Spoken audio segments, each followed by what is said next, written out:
बार फिर से हम उस परमेश्वर पिता का धन्यवाद करें जिसने हमारे जीवन में, हमारे नथनों में श्वास को दिया, हमें अपने समान स्वरूप में बनाया। उस परमेश्वर की महिमा करें यीशु मसीह के नाम से।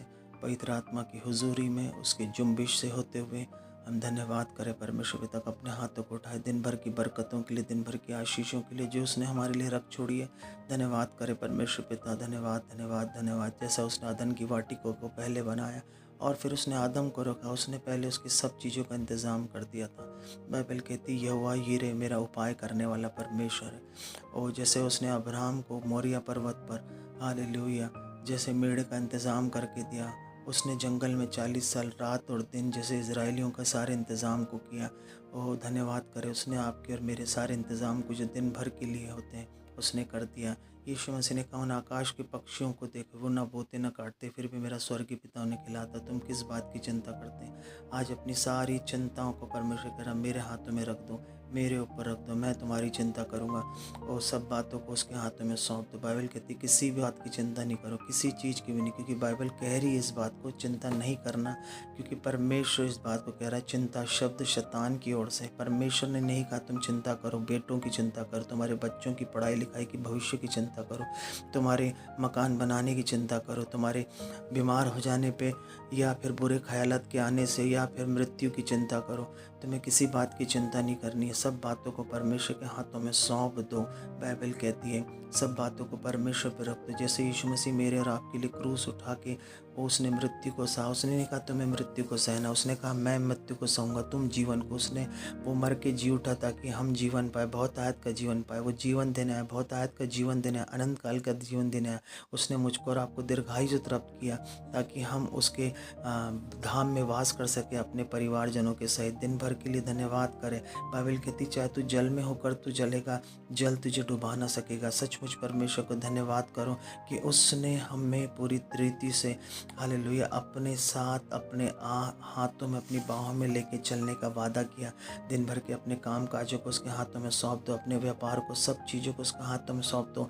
बाइबल कहती जो धन यहोवा देता उसमें दुख का मिलाप नहीं होता। सचमुच परमेश्वर इस बात से हमें निश्चित कराता है, क्योंकि उसने इजरायलियों को किसी बात की भी चिंता नहीं होने दी है। बाइबल कहती हर एक बातों में विनती प्रार्थना निवेदन तुम्हारे धन्यवाद के साथ सम्मुख परमेश्वर के सम्मुख लाए जाए।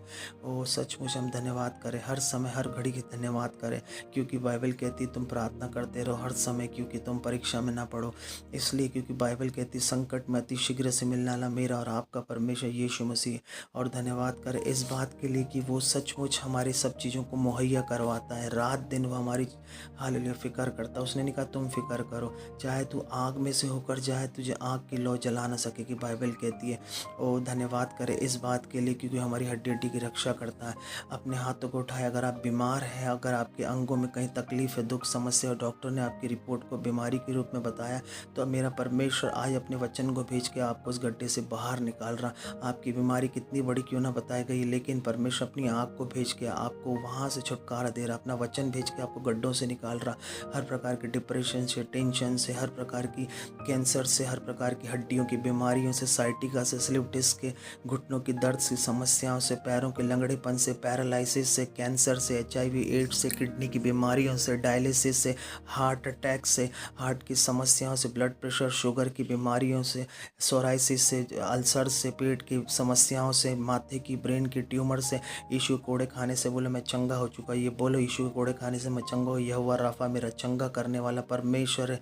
उसने कहा उठ प्रकाश मानो तेरा प्रकाश आ चुका। यहोवा को दे तुझ पे प्रकट हुआ है। सचमुच वो आपसे कह रहा है, क्योंकि इस समय आप देखोगे आने वाले दिनों में कि परमेश्वर आपको गवाही के रूप में खड़ा करेगा। उसने कहा हे बहुत से दबे लोगों, परिश्रम करने वालों, मेरे पास आओ, मैं तुम्हें विश्राम दूंगा। मेरा जुआ अपने ऊपर ले लो तुम अपने जुओं को, जो भारी है, जो शैतान ने रखा, जो आप उठा नहीं सकते, बीमारी के, कर्जों के जुओं को। वो कहता है कि अगर आप कर्जों में हो तो मैं तुम्हारे कर्जों को ख़त्म कर दूंगा तुम्हारे ऊपर, तुम जातियों पे प्रभुता करोगे, जातियों कर्जा दोगे, लोगे नहीं। आज अपने कर्जों के लिए प्रार्थना करें। परमेश्वर आपने कहा मेरे लिए आप कंगाल बन गए ताकि मैं धन्यवाद धनवान बन जाऊं। उसने कहा हर कमज़ोर कहे मैं बलवान, हर हर निर्बल कहे मैं धनवान। आप धनवान हो चुके हो, क्योंकि परमेश्वर पिता अपने महिमा के धन के अनुसार यीशु मसीह में आपकी हर एक घटी कमी को आज पूरा करने जा रहा है। उसका अनुग्रह आपके लिए पर्याप्त है। और अपने हाथों को उठा के धन्यवाद करो कि परमेश्वर आपने मुझे अनुग्रह दिया, अनुग्रह ही से विश्वास के द्वारा मेरा उद्धार किया, मेरे जीवन को आपने बदल दिया। सचमुच मैं आपका धन्यवाद करता हूँ। बाइबल कहती है जहाँ कहीं पवित्र आत्मा है वहाँ स्वतंत्रता है। आपके काम में स्वतंत्रता है, आपकी आपकी आपकी बीमारियों में आपको स्वतंत्रता मिल रही है, आपके कर्ज़ों में आपको स्वतंत्रता मिल रही है, आपके जीवन में, आपके बच्चों की लाइफ में परमेश्वर, आप अपनी बच्चों की लाइफ को परमेश्वर के हाथों में सौंपो। बाइबल कहती है जवान अपनी जवानी के दिन अपने सृजनहार को स्मरण कर। बच्चों को बाइबल कहती है कि आप पिता माता की आज्ञाओं को माना करो। बाइबल कहती है इस बात के लिए अपने कान को परमेश्वर की ओर लगाओ, जिससे उसी को स्मरण कर सारे काम करो, जिससे तुम्हारी हड्डी हष्ट-पुष्ट और तुम्हारा शरीर भला चंगा रहेगा। धन्यवाद कर सब बातों में महिमा को दे, यीशु के नाम से इस प्रार्थना को मांगते हैं। आमीन, आमीन, आमीन।